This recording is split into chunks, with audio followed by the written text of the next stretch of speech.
Hi friends, welcome back to our channel. ఈరోజు మీరు చూడబోయే వీడియోలో వృషభ రాశి వారు ఈ రాత్రి 12 గంటల తర్వాత అదృష్టాన్ని పొందబోతున్నారు. అలాగే ఈ రాశి వారు అంతటి అదృష్టాన్ని పొందగలడానికి గల కారణం ఒక స్త్రీ. అలాగే వృషభ రాశి వారు ఈరోజు 12 గంటల తర్వాత పొందబోయే అదృష్టం ఏమిటంటే, అలాగే ఈ రాశి వారు అదృష్టాన్ని పొందడానికి గల కారణం అయ్యే ఆ స్త్రీ ఎవరనే విషయాలను ఇప్పుడు తెలుసుకుందాం. వృషభ రాశి జ్యోతిష చక్రంలో 2వ రాశి. ఈ రాశి యొక్క అధిపతి శుక్రుడు. అలాగే వృషభ రాశిలోకి కృతిక నక్షత్రం 2, 3, 4 పాదాల్లో జన్మించిన వారు, అలాగే రోహిణి నక్షత్రం 4 పాదాల్లో జన్మించిన వారు మరియు మృగశిర నక్షత్రం 1, 2 పాదాల్లో జన్మించిన వారు వస్తారు. ఈ రాశిలో జన్మించిన వారు చూడడానికి చాలా అందంగా ఉంటారు. అలాగే ఈ రాశి గల వారికి సహనం అలాగే ఓర్పు ఎక్కువగా ఉంటాయి.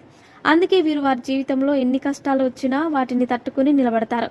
అలాగే ఈ రాశిలో జన్మించిన వారు ప్రేమకు అలాగే కుటుంబానికి ఎక్కువ ప్రాధాన్యతనిస్తారు. అందుకే వీరు